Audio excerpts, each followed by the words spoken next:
Hey objectors, welcome back to Product Finance, and today's video we're going to go over week 32 of the Dividend Challenge. If you guys new to the series, the Dividend Challenge, where I invest $200 every week no matter how good or bad market is, with the goal of reaching 20,000 by the end of the year. We have about 3 more weeks left, so we're almost there. Just hopefully everything's steady.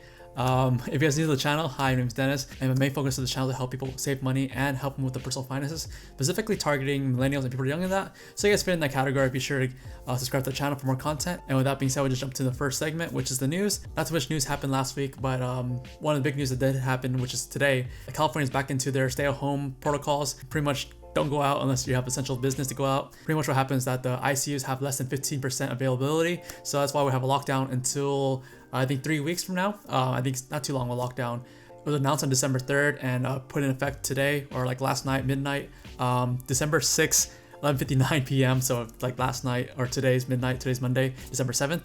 I mean, like they called it like where Thanksgiving and Black Friday was gonna be a super spreader, and like don't go to multiple parties because all these cases are rising, and now the ICUs are back into high capacity where I think for the past couple weeks before Thanksgiving, it was kind of like leveling off, but due to like the cold weathers, I believe, and just reckless and kind of like letting our guard down, this is what happened. ICUs are now like almost full capacity, and when the ICUs are at full capacity, the next person that gets sick isn't gonna get treated, and it's really sad. I saw like back when the first happened, like March, where doctors had to pick who was more likely to make it, and they have to choose right there who's gonna die and who's gonna get to live, or a chance to live. So like if there's a person A that had underlying health conditions and like sick, or that have like cancer already, versus this person that's kind of well off, kind of like will make it, they would have to let this person A die and let person B get into the ICUs.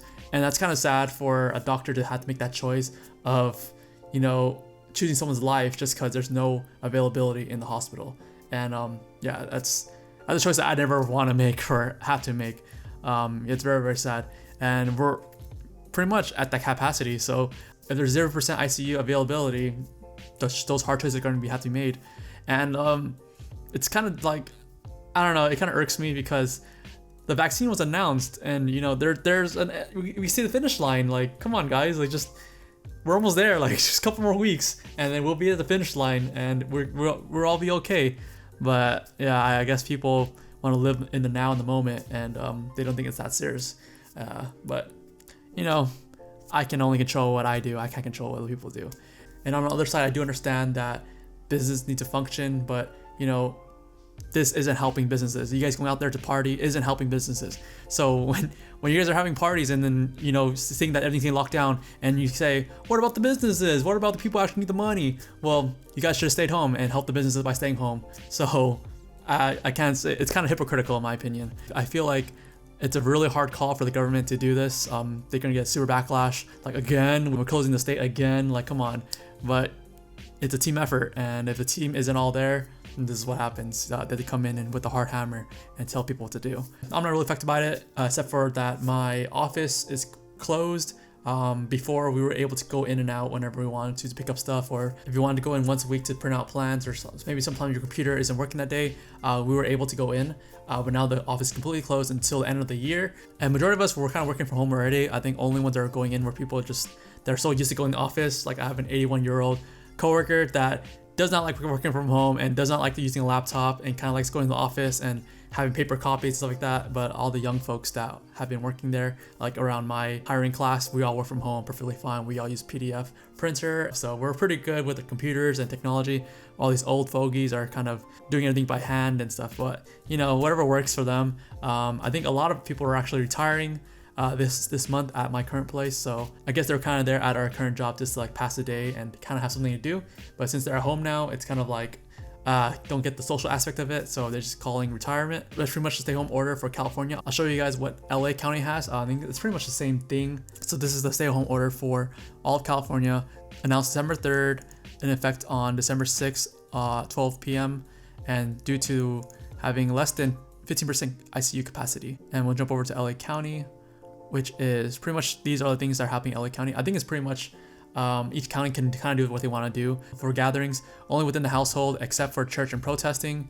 I don't get that, but I guess it's due to the Constitution, the First Amendment, freedom to religion, and free speech. So protesting is part of free speech. Essential retail is 35% max occupancies. Non-essentials, 20% max. I think a lot of retailers are already doing 20% due to like personal safety. Something that's not on here, it's actually salons and nail salons. Beauty places, they're closed down actually, I guess because they're not considered retail or essential. I have a friend that works at a salon and they're closed. The next one is fitness centers at 50% max occupancy, outdoors only. I'm not sure if fitness centers were actually open for a bit. I think they were for like a month and a half and they closed back down real quick. They're like one of the first ones that closed down, along with like indoor eating as well. Yeah, it's not on here as well, but indoor eating is not allowed. And I think outdoor eating is not allowed either. They closed that up as well. So you still have the typical takeout and your main marketplaces like Target and Costco still being open. So not much changed. We kind of just got jumped back to like, I think May, where there's no salons, so people couldn't get haircuts. A lot of people are doing DIYing their own haircuts, and no outdoor eating. So yeah, it is what it is. I don't even know if you guys want to outdoor eat right now because it's kind of cold outside. And I'm from California, and this is not cold by any means if you guys live in other states, but this is freezing for me. It's like 50 degrees. It's freezing. Yeah, I'm used to sunshine. But anyways, that's pretty much it for the stay-at-home news.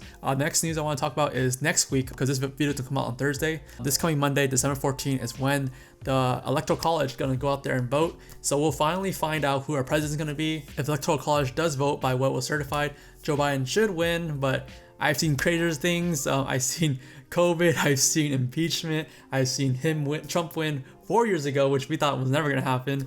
Yeah, it's been a crazy year. I've seen the stock market dip and come back up when the whole country is closed. Yeah, I've seen crazy things, so I wouldn't be super surprised if Trump wins somehow with faithless voters. Joe Biden should win, but you know, you don't know until December 14th, which is next Monday. So we'll see what happens there. After Electoral College votes, that's it. Like, Trump can't do anything. He can't file any more lawsuits. That's it. It's set in stone. Unless we find some major voting fraud, which all the courts have been throwing out his case because there's no evidence of any. But we'll see. That's why when Joe Biden was declared the winner on like multiple news channels, I knew it was gonna be over because this guy's he doesn't like losing. He's gonna fight to the very end, which is it's his right to. I mean, he's the president for 4 years, not 3 and 9 months. So yeah, he has every right to. It's just unorthodox. It's not normal for a presidential candidate to do that. But you know, it's all his right to. He doesn't have to concede. He has every right to keep fighting. And he's actually like asking for donations. So I mean, like, if you guys read the fine print for the donations, only half of the money you're donating is actually going to the recounts and like stuff to help him win the election. Other half is going to like his personal account where he can kind of use it for anything he wants to, pay himself, pay debts that he owes somewhere else. So this guy's a smart man. If you're just donating to him, read the fine print of what you're actually donating to. I was actually really curious because I was like, oh, this guy's actually pretty smart for like trying to get people to fund his recount. But I was like, huh, this is actually not going to the full recount. Interesting. That's it for the news. Let's jump into portfolio. So let's log in here. So last week we're at week 31. We're at $19,588. So almost 20,000. If everything stayed normal, we should be at 19,788. So if everything stays normal, like don't even go up, we should be at $19,788. So almost 19.8. So just $200 off. It's been kind of going up and down for last week, so I don't have a prediction for this one. I'm just hoping it stays the same, 19,788. If it goes up, great. If it goes down, hopefully it doesn't go down too much. It has been like waving, and I expect with the president actually being declared next week by Monday, the market should go up unless something crazy happens and like, you know, Trump wins, and the market will probably crash a little bit. But yeah, I think with stability, the market should go up. So if you guys looking for something to invest to, I would say put some options on S&P 500 and see what happens on Monday. I think it's a pretty good bet. Let's see here what we have. Hopefully 19,788. Let's see. Close this. Oh, and we're at 20,000. Yes. Yes, we made it. We made it. All right. So actually pretty clean number. $20,008.84. Okay, well, thank you guys for watching. That's it. To wrap up the video. I'm just kidding. So yeah, like I said before, I'm riding down to the 35th week just because you don't know if it's gonna go down. Next week, if Trump wins, it goes down. So we'll see. I'm gonna play it out for another 3 more weeks. So hopefully, if all goes well, it stays the same. We should be at 26. I actually didn't think I'll make it, guys. This week here, where we crashed, you guys see on my screen, yeah, this week here, man, that was scary. I was behind by like $1,200 and I didn't think I was gonna make it. Yeah, it's been a great ride. But we're not done yet. Just like COVID, we're not done. Let's get to the finish line, week 35. But let's go over the portfolio for now. So our current value, we're at $20,008.84. We're at a total gain of $3,591.78. A total return of 28.11%. So my math's right, we should be up $212 from last week. I don't know what it is. I have no prediction for this week, what could have gone up. I don't think it's work from home pie, but we'll see. So let's go over the first pie here. We're at the aggressive ETF pie. We're at a total value of $10,008.16. Total gain of $1,847.80. Total return of 29.08%. Let's go inside. This one seemed like it grew a little bit. Whoa. Has DB always been at 46%? It being over 40% or 25% catches me every time.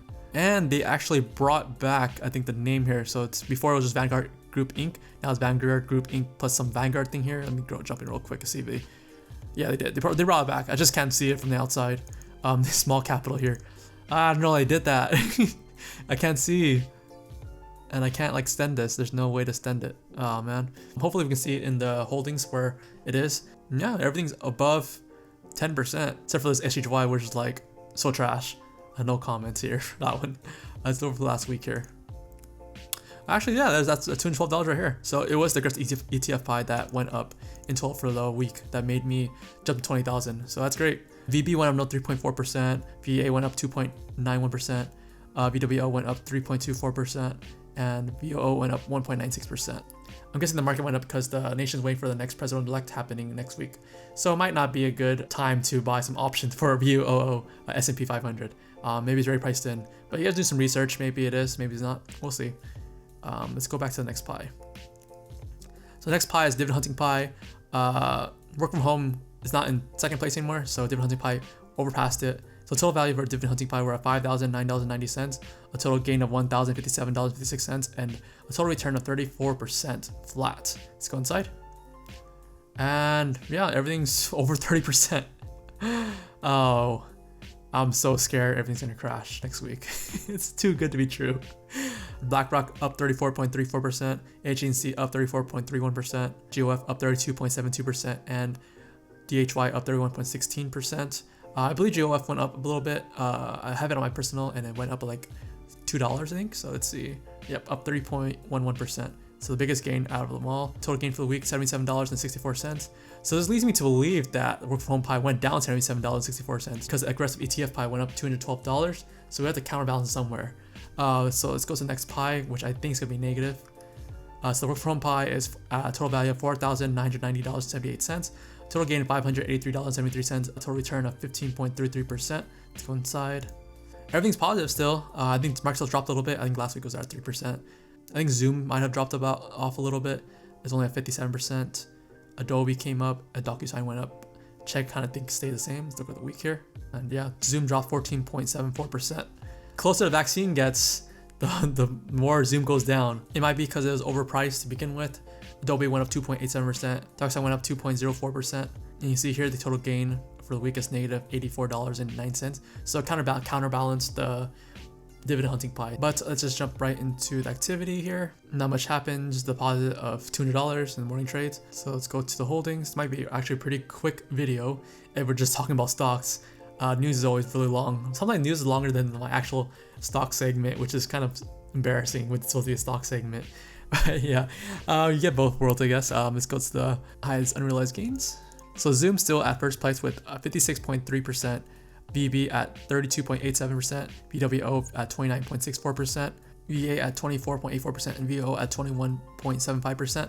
VO is actually over the dividend hunting pie now. I remember VO was actually in the middle somewhere here. Stock overtaking stock, can't complain. Let's go bottom three. Bottom three still the same bottom three. SHY, Microsoft, and Chegg. SHY being down 0.17%. Microsoft at 1.33% and Chegg at 6.2%. I think 1,000% I'm gonna sell SHY by end of the year. Or when I'm done with this challenge, just to get back this $100, put it somewhere else that's actually gonna use it better. Probably get rid of LQD as well. I'm still gonna keep Chegg and Microsoft, but we'll see what we're gonna do by the 35th week. I'll probably do a whole recap and like what I'm gonna move stuff to. Let's go look at the last week real quick. So last week, aggressive ETF pie is up to 12. Dividend hunting pie is up 77, and work from home pie is down 84, resulting in a total gain of $206.27.